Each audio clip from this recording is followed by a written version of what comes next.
Sa kalawakan ng universo, sa gitna ng mga komplikasyon ng buhay, mayroon isang kaisipang malalim na nakabaon sa kalooban ng tao.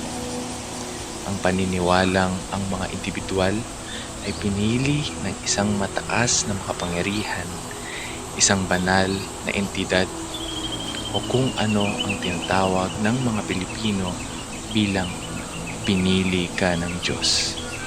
Ang script na ito ay nagsasaliksik sa pagtuklas ng konseptong ito.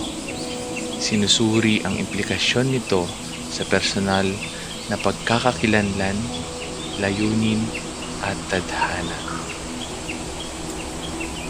Sa puso ng kabukiran, sa gitna ng mga bukirin na puno ng pangako, si Juan ay simpleng namumuhay ng may kasiyahan sa kanyang puso. Maliit na lamang ang kanyang nalalaman na ang kanyang paglalakbay ay magbubukas ng hindi inaasahang pangyayari.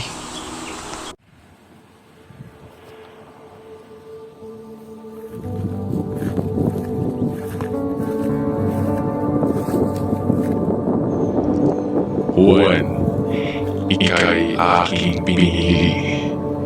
Magbangon ka, sapagkat ako'y nagtadhana ng espesyal na daan para sa iyo.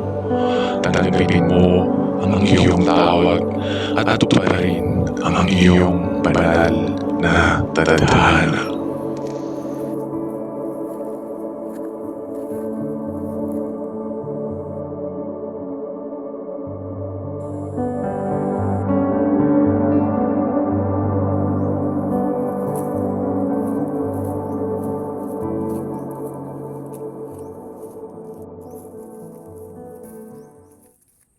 Sino ka ba? Bakit kanya tinatawag na Diyos? Kung ikaw mismo nagbibigay ng mga problema sa akin. Akala ko ba makapangyarihan ka? Akala ko ba Diyos ka?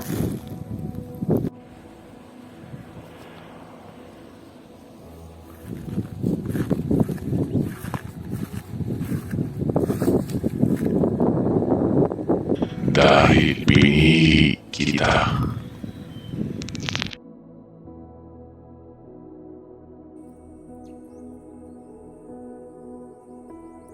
Hindi ako niniwala sa'yo. Kahit kailan, hindi ko tutuladin mag-ina kung buong buhay na niniwala sa'yo.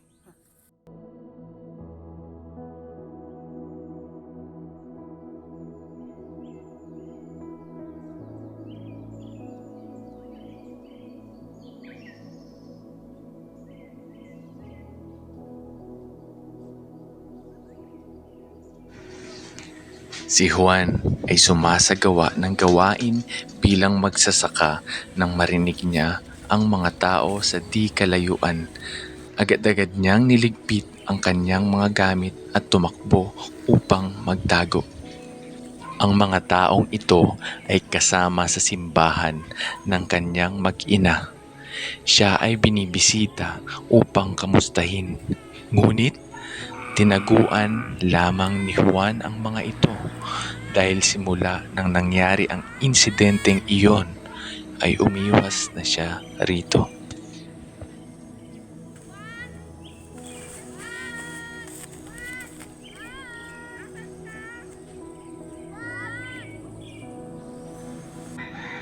Nang mapagtanto ng mga taong ito na wala roon si Juan ay umalis na sila.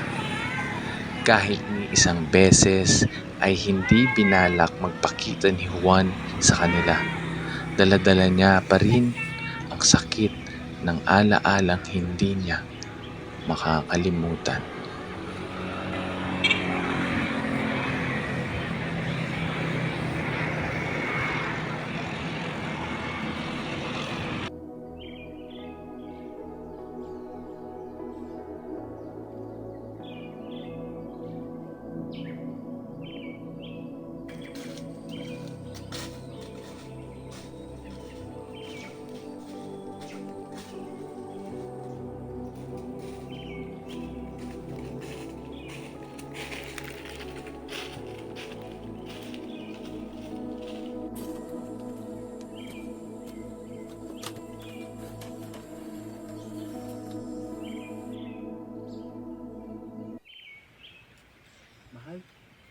Saan na kayo? Ay lang naman kami ng anak mo. Kasasakay lang namin ng bus pa uwi. Sige po, mahal. Ingat po kayo dyan. Siyempre naman. Ay, oy, siya. Kausapin ka daw ng anak mo. Tay, miss na kita. Pauwi na po kami nanay. Miss na miss ko na rin kayo. Alam mo anak, ipapagluto kita ng paborito mong ulam na adobo. Yay, salamat pa. Anak, mahal! Ano nangyayari dyan? Anak! Mahal! Tay, mahal na mahal Anak! ka ng... Anak!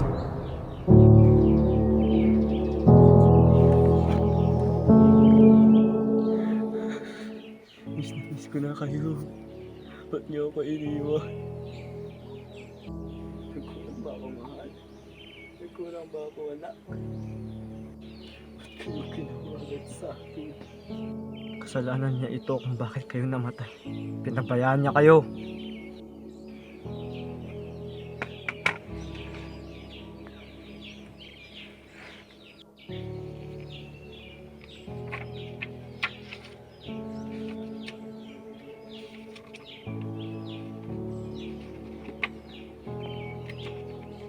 Balang araw, magkakasama din namin ni nanay si tatay sa simbahan.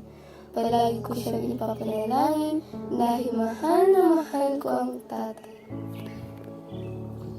Patawad anak, laging sa trabaho ang tatay mo, kaya hindi ako nakakasama sa inyo.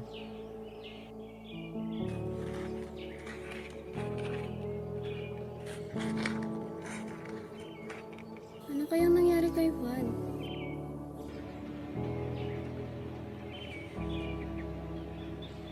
Ayos lang kaya siya?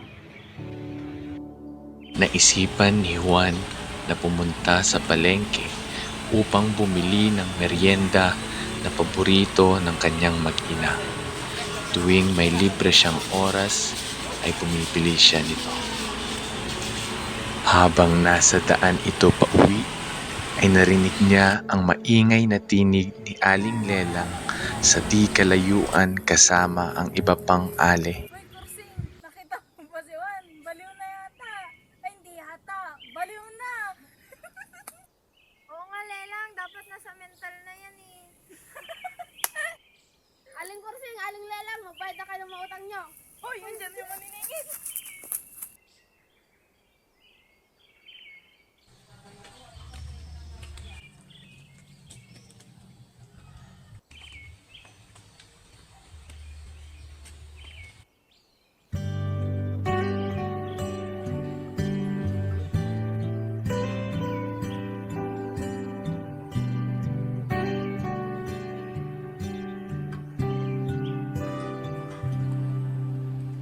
Kaya ko bang ibigay ang lahat kung sa sarili hindi na sapat?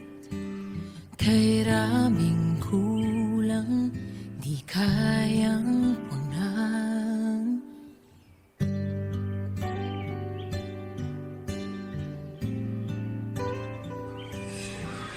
Ano bang balak mo sa akin? Ano? Bakit mo ako sinabi sa akin, mga tay? Ha? Bakit hindi mo lang ako pamilya yun? Bakit hindi ngayon?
Nahanap mo ba ang kasagutan kung bakit ka pinili?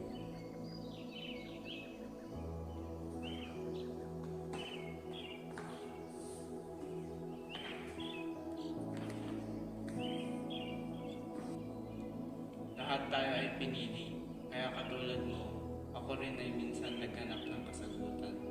Dati, ako ay isang taong makasalanan. Akala ko huli na ang lahat.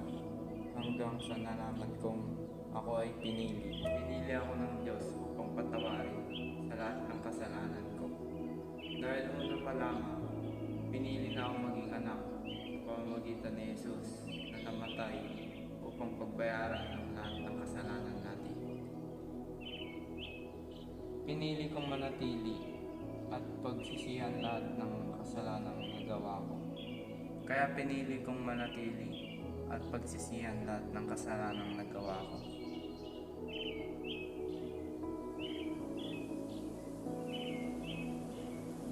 Panginoon, ngayon ko lang naisip na dapat hindi ko sinisi sa iyo yung nangyari. Oo, nawalan ako ng mahal sa buhay at nawala rin ako sa landas na ibinigay mo.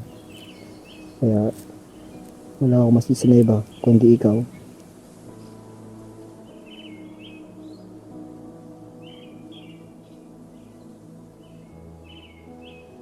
Hindi ko napansin na ikaw ang pinipili kong sisihin at tanungin sa nangyari. Hindi ko rin naisip na inilalagay ko na pala ang iyong pangalan sa walang kabuluhan.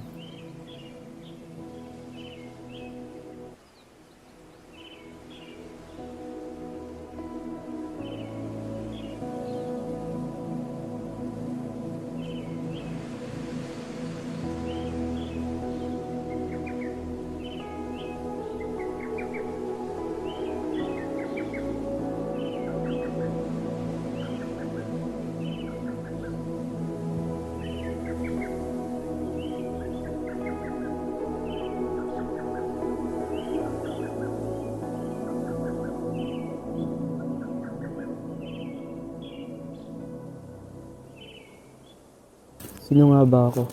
Dati ko pang katanungan sa isip ko. Ngunit alam kong hindi na ako katulad ng dati. Dahil meron ng tagagabay. Ikaw yun, Panginoon.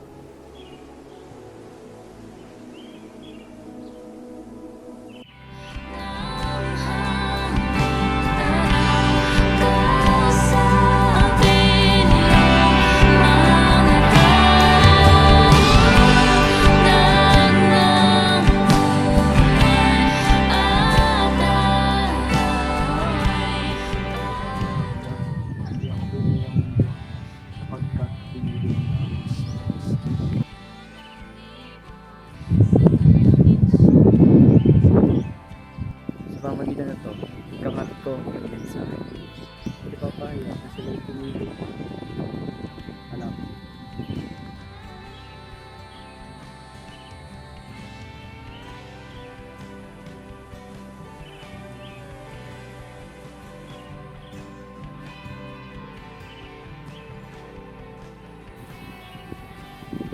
Pastor!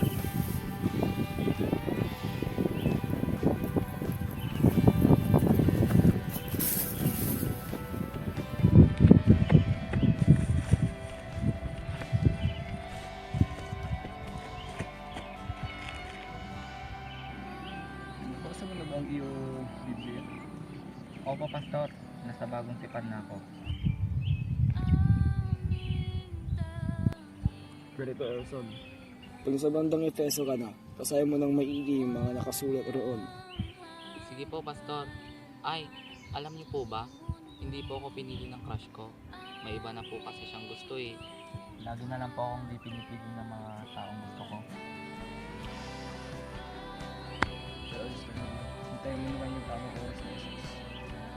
Dahil kahit hindi ka pinili ng mga taong inaasahan, gusto mo makasama. Pinili ka pa rin ni Jesus. Dahil kahit hindi ka perpekto o wala sa itong bagay na ito, pinili ka niya dahil mahal ka niya.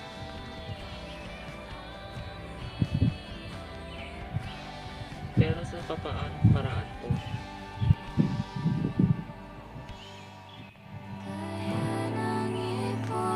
Sa kalangitan, ikaw ang tanging